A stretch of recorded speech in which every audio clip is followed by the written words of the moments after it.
તો ગાઈસ તો કેમ છો બધા? આશા કરું છું કે બધા સારા હશો. ઘણી દાડે બ્લોગ શૂટ કરું છું એટલા માટે થોડી તકલીફ થાય છે, કેમ કે ઘણા દિવસો થઈ ગયા મેં કંઈ વિડીયો નહોતો બનાવ્યો, બ્લોગ નહોતો બનાવ્યો. તો આજે બ્લોગ બનાવું છું, તો તમે સપોર્ટ કરજો, લાઈક શેર એન્ડ સબસ્ક્રાઈબ. તો આજે બ્લોગ બનાવવાનું કારણ એ છે કે હું ડુંગરા પર આવ્યો હતો, કેમ કે અમારા ગામમાં નેટ નહીં પકડાતું, એટલે ટાવર જ નહીં પકડાતું. નેટની તો હું વાત કરો તમે, કંઈ પકડાતું નહીં, એટલા માટે આવ્યો હતો નેટ વાપરાતે. એમને એમ થયું કે ચાલો ને એક બ્લોગ શૂટ કરી દઉં, કેટલા દિવસોથી અપલોડ કર્યો નથી તો નાખી દઉં એમ કરીને. તો આ જોઈ શકો છો, આ બીજો ડુંગરો છે, આ પણ બીજો ડુંગરો છે, અને એક આ ડુંગરો છે. પહેલા આગલા બ્લોગમાં તમે દેખ્યું હશે કે પહેલા ડુંગરા પર મેં વિડીયો બનાવ્યો હતો, ત્યાંથી તમને કીધું હતું કે મેં આના ડુંગરા પર આવીને એક વિડીયો શૂટ કરીશ એમ. તો આજે હું આના ડુંગરા પર આવ્યો બ્લોગ શૂટ કરવા.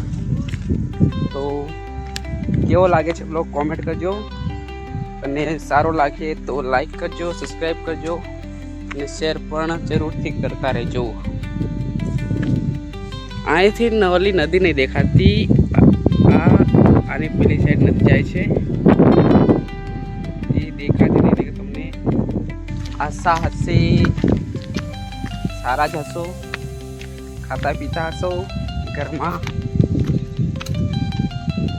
મારી વાતોને દિલ પર ના લેવાની, નાખવાની.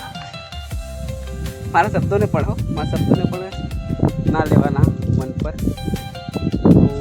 તો આ જોઈ શકો છો તમે, આ બધું આખો પહાડી ઇલાકા છે. એવો પેલો પર ડુંગરો છે, આ અમારું ગામ છે. વાહ ઓ દેખાય ને, વાહ મારું ઘર હે. યાર મોસમ કહી ગયો કટીલા था, મને कटीला नहीं हिंदी में कहता नहीं आवड़तो, એટલા માટે तेरा जानवर था जो पक्षी था वो कुछ जाने क्या था पता नहीं. हिंदी गुजराती दोनों मिक्सिंग में आ रही है तो समझ लेना, ठीक है. तो हजू શું કહું તમને, ચલો મળે તો પાછો શૂટ કરીને દેખાડી તમને.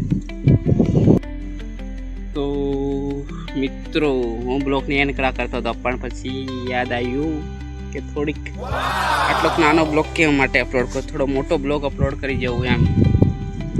મોટો બ્લોગ કેમ ખબર, કેમ કે તમે યાર સપોર્ટ નહીં કરતા યાર, કંઈ વ્યૂઝ આવતા નહીં, તો પછી શું કરા વધારે મોટો બ્લોગ નાખો, એના કરતાં નાનું નાખી દઉં સારો એમ. એટલા માટે એમ, બીજું કંઈ કારણ નહીં.